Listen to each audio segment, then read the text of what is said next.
우리는 지난주 말씀을 통해서 구원받은 노아의 자손들이 하나님의 안식에 거하지 않았을 때 바벨탑을 만들어서 타락의 길을 가게 되었고 결국 하나님의 심판으로 흩어지게 되었음을 알게 되었습니다.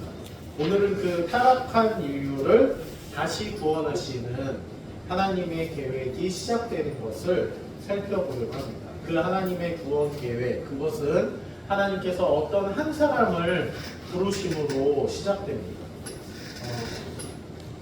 어떤 한 사람을 부르심으로 시작됩니다. 창세기 11장을 보면 바벨탑 사건이 끝나고 등장하는 장면이 있어요. 어떤 것입니까? 창세기 11장을 보면 바벨탑 사건이 끝나고 등장하는 장면입니다. 뭘까요? 창세기 11장 한번 보세요. 창세기 11장 보면 바벨탑 사건이 끝나고 그 후에 뭐가 시작돼요? 창세기 11장 10절에 보면 함께 있습니다. 시작. 셈의 족보는 이러하니라. 셈은 벳세 곧 홍수 후 2년에 아르박삿을 낳았고. 뭐가 시작돼요? 갑자기 느닷없이 족보가 시작되는 것을 볼 수가 있어요. 한 사람의 족보가 시작됩니다. 그 사람의 이름은 뭐예요? 셈. 노아의 아들 셈이죠. 노아의 아들 3명이 있었죠. 셈, 함, 야벳이 있었는데 셈의 족보가 시작이 됩니다. 이렇게 바벨탑 이야기 이후에 바로 어떤 사람의 족보가 시작되는 이유가 무엇일까요? 이것은 어떤 의도가 있다. 어떤 의도가 있기 때문에 이렇게 족보가 시작한다라고 볼 수가 있어요. 이런 진행에는 뭔가 의도가 있다라는 것입니다. 이 족보로 인해서 어떤 사람이 등장을 하는데 이제 이 이야기의 주인공이 바로 이 사람이다. 이것을 암시하기 때문이에요. 그 사람이 누굴까요? 그럼 그것에 대한 힌트는 이 족보의 마지막을 보면 알 수 있어요. 마지막 한번 읽어볼게요. 32절이죠. 11장 32절 시작. 데라는 나이가 205세가 되어 하란에서 죽었더라. 누가 나와요? 데라라는 사람입니다. 데라. 그래서 주인공은 아마도 이 데라거나 아니면 은서야 성경을 왜 덮어? 편해야지. 계속 볼 건데. 이 데라거나 아니면 이 데라와 관련된 이 데라와 연관된 어떤 한 사람이 주인공일 것이다라는 것을 추측할 수가 있어요. 근데 중요한 것은 이 데라가 어떻게 됐다고 말해요? 이 데라가 어떻대라? 죽었대라. 하란에서 죽었대라가 아니고 하란에서 죽었더라. 네. 근데 이거 중요한 법칙이죠. 무슨 법칙이에요? 우리가 영화를 보거나 드라마를 볼 때 주인공은 어떻게 해요? 죽어요, 안 죽어요? 네, 주인공은 죽기도 하지만 거의 안 죽어요. 그래서 우리가 그런 어떤 법칙을 볼 때는 이 데라가 지금 하란에서 죽었다고 하는데 그럼 이 데라가 주인공인가? 라고 이렇게 의심을 가질 수가 있다라는 거예요. 그래서 이 마지막 절보다 한 절 앞절인 31절을 한번 보겠습니다. 31절 읽어보겠습니다. 시작. 데라가 그 아들 아브람과 하란의 아들인 그의 손자 롯과 그의 며느리 아브람의 아내 사레를 데리고 갈대아인의 우르를 떠나 가나안 땅으로 가고자 하더니 하란에 이르러 거기 거류하였으며 라고 말해요. 여기 누가 등장합니까? 네, 데라의 아들 아브라함, 그리고 그 아브라함과 그 데라의 또 손자가 나오는데 그 손자 이름이 뭐예요? 네, 롯이라는 손자가 있어요. 그리고 또 누가 나오냐면 아브라함의 아내가 나오죠. 아브라함 아내 이름은 뭐예요? 사레라고 나와있죠. 그래서 여기서 우리는 이제 새롭게 시작될 이 이야기의 주인공이 누구인가 짐작해 볼 수가 있습니다. 누가 주인공일까요? 네. 다 알고 있는, 네. 누구나 다 알고 있는 사람들. 우리들뿐만 아니라 하나님 믿지 않는 사람, 교회 안 다니는 사람도 아마 이 사람의 이름을 알 거예요. 뭐예요? 아브라함이죠. 네, 그렇습니다. 굉장히 익숙한 이름, 많이 들어봤던 이름, 그 사람이 주인공일 확률이 높다. 그래서 이 이야기의 주인공은 아마도 아브라함일 것이다. 더 확실한 것은 그 다음에 이어지는 11장 다음에 이어지는 몇 장? 네, 12장 1절의 내용을 보면 더 확실하게 알 수 있겠죠. 12장 1절 말씀 읽어보겠습니다. 시작. 여호와께서 아브라함에게 이르시되 너는 너의 고향과 친척과 아버지의 집을 떠나 내가 내게 보여줄 땅으로 가라. 네. 이제 주인공이 밝혀졌습니다. 그 주인공 이름 뭐예요? 네, 아브라함이죠. 인류의 죄악과 타락으로 인해서 심판받은 바벨탑 사건 이후에 새롭게 시작되는 스토리, 그 이야기의 주인공은 바로 아브라함이라는 것입니다. 그런데 하나님께서 그 아브라함을 부르시고 그에게 말씀하십니다. 너는 너의 고향과 친척과 아버지의 집을 떠나 내가 내게 보여줄 땅으로 가라. 그런데 여기서 보면 우리가 지금 알고 있는 이름과 성경에 나오는 이름이 조금 다른 것을 알 수가 있어요. 뭐예요? 우리는 아브라함으로 알고 있는데 이 성경에 지금 뭐라고 기록이 돼 있어요? 네, 아브라함. 네 글자잖아요. 근데 아브라함은 몇 글자예요? 나를 맞춰볼까? 몇 글자예요?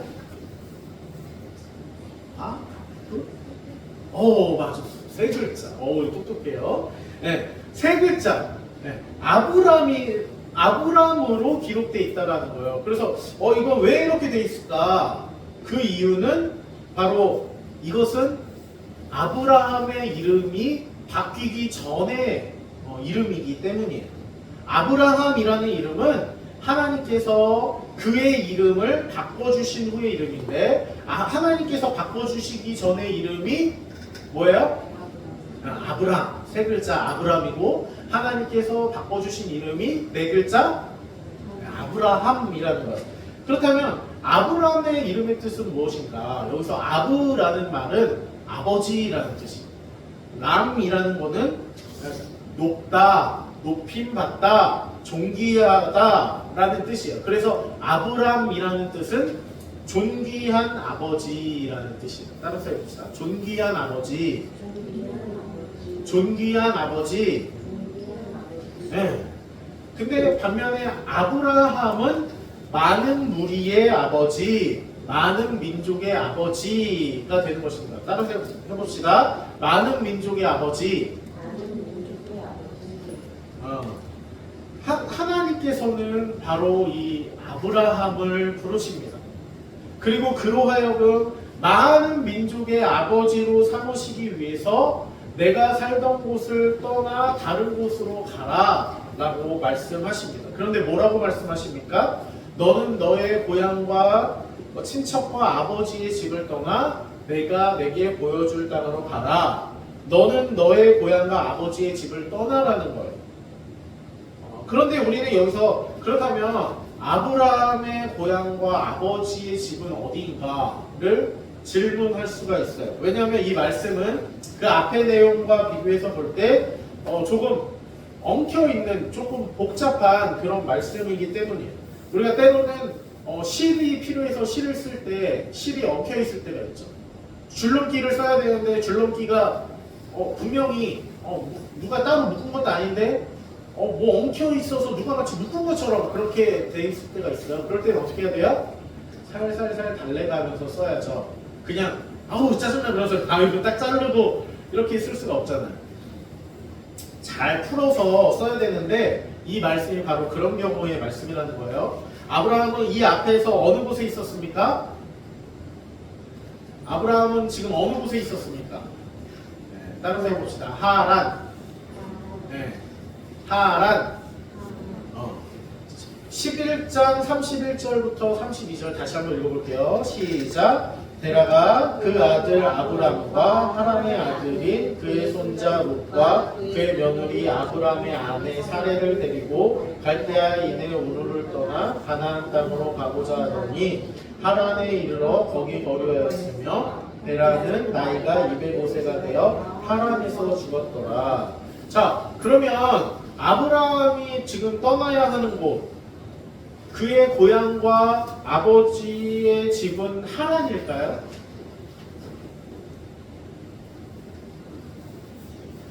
그런데 여기서 또 그 앞에 있는 절의 내용을 보면 다른 내용이 나와요. 11장 28절을 보겠습니다. 11장 28절을 보면 하란의 고향이 나오는데 그곳은 갈대아인의 우르라고 말합니다. 28절 시작. 하란은 그 아비 데라보다 먼저 고향 갈대아인의 우르에서 죽었더라. 네, 그래서 우르라는 이 지역은 메소포타미아라는 그 지역인데 바벨탑이 있었던 그 지역입니다. 바벨탑이 있었던 바벨론과 굉장히 가까운 지역이라고 말을 할 수가 있어요. 그런데 하란은 아브라함의 형제죠. 아브라함의 형제이기 때문에 하란의 고향이 우르라는 것은 아브라함의 고향도 어디다? 네, 우르다라는 것을 알 수가 있어요. 이럴 때는 다른 곳에서 이것에 대한 어떤 내용을 다룬 다른 구절이 있으면 더 정확하게 알 수가 있는데 마침 이 내용을 다루는 성경이 있습니다. 사도행전을 보면 사도행전 7장을 보면 스데반 집사가 설교하는 내용이 나오는데 그때 스데반 집사가 이렇게 말을 해요. 제가 읽어드릴게요. 사도행전 7장 2절에서부터 3절까지 말씀입니다. 스데반이 이르되 여러분 부형들이여 들으소서 우리 조상 아브라함이 하란에 있기 전 메소포타미아에 있을 때에 영광의 하나님이 그에게 보여 이르시되 내 고향과 친척을 떠나 내가 내게 보일 땅으로 가라 하시니. 자, 그러면 여기서 지금 스데반이 사도행전에서 그렇게 말을 하고 있죠. 우리 조상 아브라함이 어디에 있기 전? 하란에 있기 전 메소포타미아에 있을 때에, 자, 우르가 어느 지역에 있는 그 지역이라고 했어요? 우르가 메소포타미아 지역이라고 했죠. 그래서 하란에 있기 전 메소포타미아에 있을 때에 영광의 하나님이 그에게 보였다. 그것은 무슨 말이냐? 하나님께서 우르에 있는 아브라함에게 나타나셔서 말씀하셨다라고 볼 수가 있는 것입니다. 그래서 더 분명해지는 것은 하나님께서 아브라함에게 하란에 있을 때 아브라함을 부르신 것이 아니라 그 전에 우르에 있을 때, 메소포타미아에 있을 때 부르셨다라는 것을 알 수가 있어요. 따라서 창세기 12장 1절의 말씀에 나오는 고향과 아버지의 집은 하란이 아닌 우르다라고 볼 수 있어요. 그런데 또 12장 4절을 보면 이렇게 나와 있습니다. 12장 4절 말씀 읽어볼게요. 시작. 이에 아브라함이 여호와의 말씀을 따라갔고 롯도 그와 함께 갔으며 아브라함이 하란을 떠날 때에 75세였더라. 아브라함이 여호와의 말씀을 따라갔을 때 하란을 떠났다라는 표현이 나오죠. 그래서 이것을 정리하면 굉장히 복잡하죠. 정리하면 하나님께서 처음 아브라함을 부르셨을 때는 어디였다? 아브라함이? 우르였다. 아브라함의 고향은 우르다. 우르에서 부르셨지만 아브라함이 우르를 떠나서 하란에 거주하게 되면서 하나님께서 다시 아브라함을 부르셨거나 아니면 그 부르셨다는 그 부르심을 재확인해 주셨다라는 것을 알 수가 있어요. 그래서 아브라함은 처음부터 완벽하게 순종한 인물이다라는 것보다는 점진적으로 하나님을 향해 나아가는 인물이다. 그래서 하나님의 약속 안에서 자라가는 믿음의 사람이다라는 것을 알 수가 있어요. 그도 그럴 것이 이 이후의 장면을 보면 아브라함의 부족한 그런 신앙적인 모습들이 나옵니다. 애굽 땅에 내려갔을 때 자기 아내를 자기 아내가 아니라고 하거나 막 그런 내용들이 나와요. 그 믿음의 조상이라고 말하는 아브라함의 모습이라기에는 우리가 믿음의 후예로서 볼 때 굉장히 실망스러운 모습이죠. 하지만 아브라함이 하나님의 말씀에 순종해서 그 고향을 떠나고 하나님께서 지시하실 땅으로 가는 그 과정 가운데 있는 그 아브라함의 믿음이 성장해가는 그런 과정이다. 순종해가는 그런 과정이다. 어쩔 때는 순종에 성공하기도 했지만 어쩔 때는 순종에 실패하기도 했고, 하지만 결국에 하나님 말씀에 순종해 나아가는 그런 순종의 여정의 과정이다라는 것을 우리가 알 수가 있다라는 것입니다. 그런데 이 말씀을 보면 조금 특이한 것이 하나님이 지금 뭐라고 말씀하세요? 너의 고향과 친척과 아버지의 집을 떠나 내가 내게 보여줄 땅으로 가라. 뭔 말이에요? 지금 하나님께서 목적지도 알려주지 않고 그냥 가라 라고, 떠나라 라고 그렇게 말씀하신다라는 것입니다. 보통 어디를 가라고 하면 목적지를 이렇게 이야기하고 목적지를 알려주기 마련이죠. 우리 인천 갈 거야, 우리 서울 갈 거야, 우리 대전 성심당 갈 거야, 이렇게 얘기를 한다라는 거예요. 그런데 지금 하나님께서는 이렇게 말씀하십니다. 너는 너의 고향과 친척과 아버지의 집을 떠나 내가 내게 보여줄 땅으로 가라. 내가 보여줄 땅이 있는데 일단 가. 어딘지 가보면 알 거야 라는 말이죠. 그러면 아브라함은 알고 간 것일까요? 모르고 간 것일까요? 네, 모르고 간 것이에요. 아브라함이 아는 것은 하나밖에 없습니다. 그 말씀을 하신 분이 하나님이시라는 거예요. 그 하나님이 어떤 분이시라는 것을 아는 것 외에는 아브라함은 아무것도 모르고 지금 하나님께서 가라고 하는 대로 그냥 갔다라는 거예요. 하나님의 말씀만 믿고 갔다라는 것입니다. 하나님만 믿고 갔다라는 거예요. 신약에도 이 사건에 대해서 히브리서가 기록하고 있는데 이 일이 얼마나 황당하고 특이했으면 이렇게 말하고 있어요. 히브리서 11장 8절입니다. 믿음으로 아브라함은 부르심을 받았을 때에 순종하여 장래의 유업으로 받을 땅에 나아갈새 갈 바를 알지 못하고 나갔으며. 순종해서 나아갔는데 갈 바를 알지 못했다라고 말하고 있어요. 갈 바를 알지 못하는데 어떻게 갑니까? 근데 아브라함은 그렇게 갔다라는 거예요. 아브라함은 순종했기 때문에 갈 바를 알지 못하고 갔다라고 말하는 거예요. 하나님이 먼저 알려주시면 되는데, 알려주고 가라 라고 하시면 되는데 알려주지도 않고 가라고 하니까 갈 바를 알지 못하고 나아간 것이죠. 우리 같으면 어떻게 할 것 같아요? 저는 MBTI의 P가 아니고 J이기 때문에 미리 알려주지 않고 그렇게 하면 못 가는데요. 미리 계획을 짜고 스케줄을 짜고 계산기를 두드려 봐야 알 수 있는데요. 이게 얼마나 답답하고 막막한 노릇인지 모릅니다.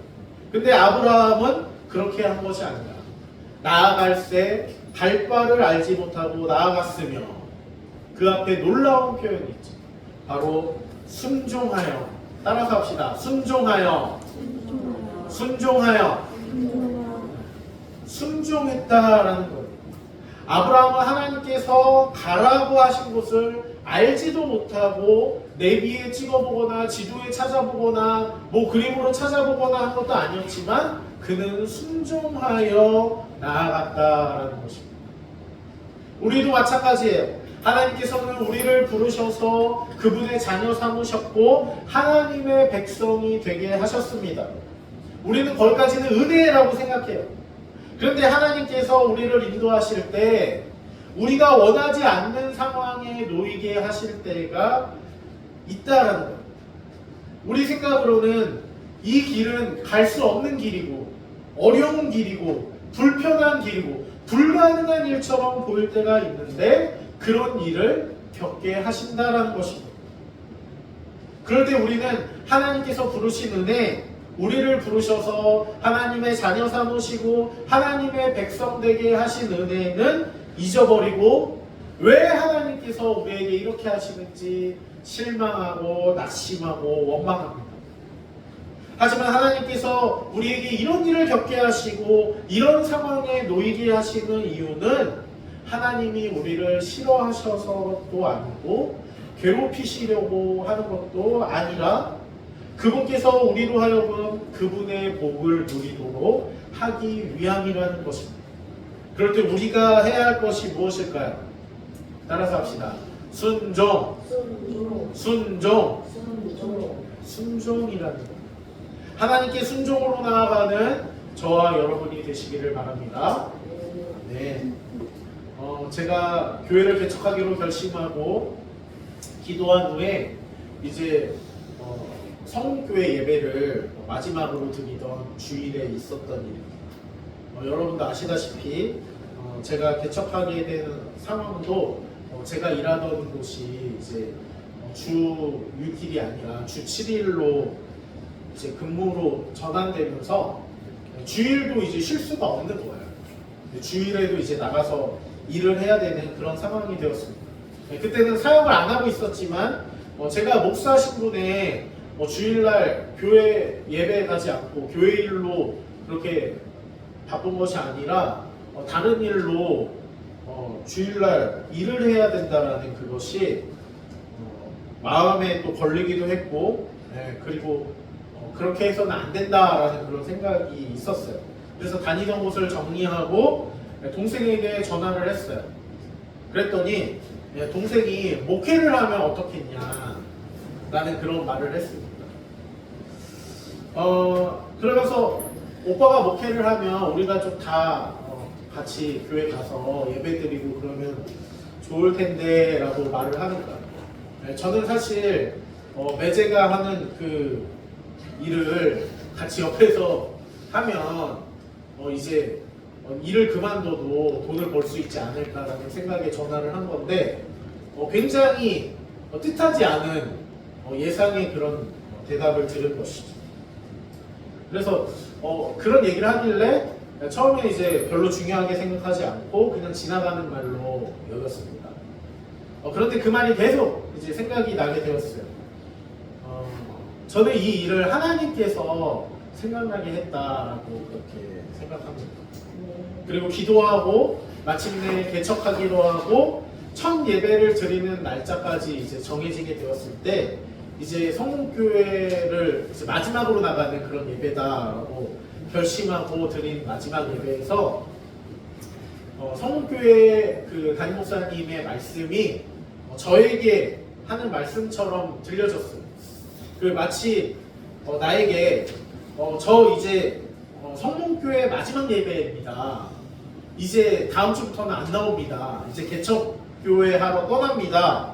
그동안 성문교회에서 예배드려서 감사했습니다 라는 그런 말이라도 들은 것처럼 내 상황을 아는 사람처럼 수천 명의 성도들이 있는데 그 수천 명의 성도들이 있는 그 자리에서 하시는 말씀이 저에게만 하는 그런 말씀으로 그렇게 들려지는 거였어요. 그리고 그렇게 말씀을 계속해서 전하는 거였어요. 저는 그냥 일반 성도들의 눈에 볼 때는 이 목사님 설교 죽었구나, 이번 주 설교 망했구나 라고 그렇게 들릴 수도 있었지만, 근데 또 제 상황을 이렇게 보면은 어떻게 목사님이 내 상황을 저렇게 알고 나에게 필요한 말씀만 저렇게 하시지? 라는 그런 생각이 계속해서 들었어요. 그래서 계속 고민을 했습니다.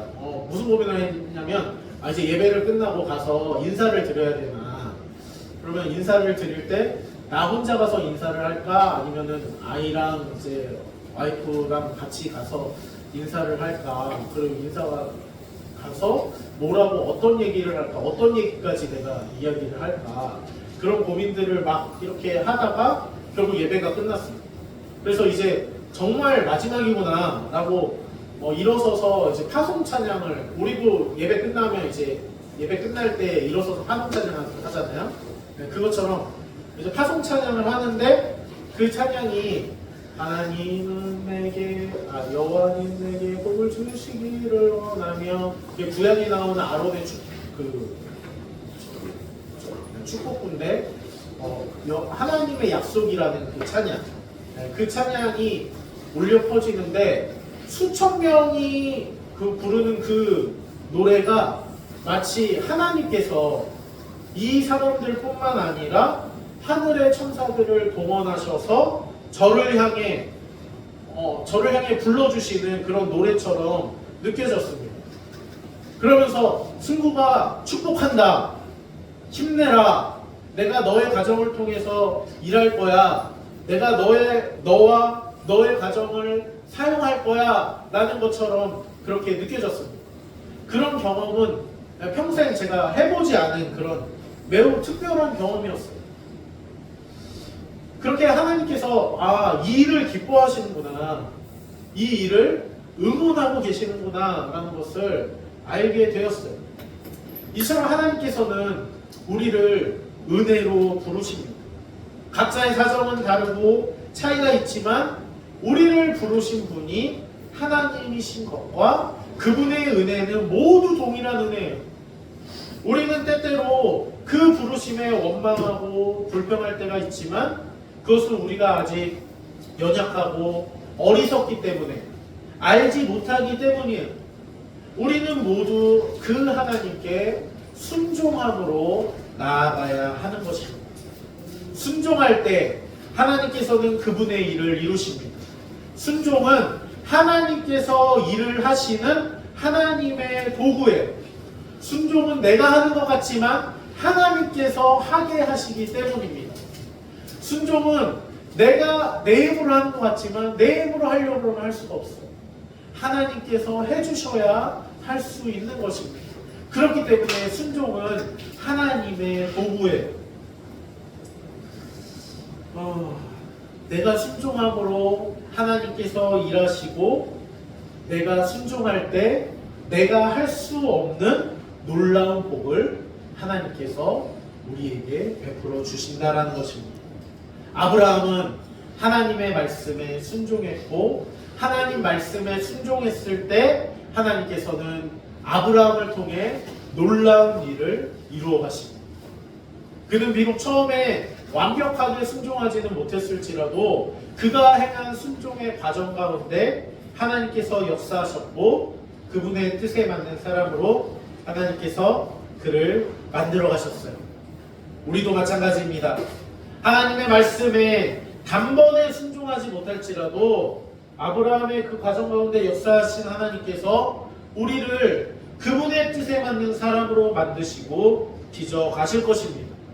오늘도, 그리고 새롭게 시작하는 이 한 주간도 하나님의 말씀을 순종함으로, 그리고 의지함으로 순종의 사람으로 살아갈 때 우리 가운데 역사하시는 하나님을 경험하는 저와 여러분이 되시기를 주님의 이름으로 축원합니다. 네, 우리 창세기 12장 2절 말씀 우리 큰 목소리로 읽고 말씀을 마치겠습니다. 내가 너로 큰 민족을 이루고 내게 복을 주어 내 이름을 창대하게 하리니 너는 복이 될지라. 기도하시겠습니다. 할렐루야.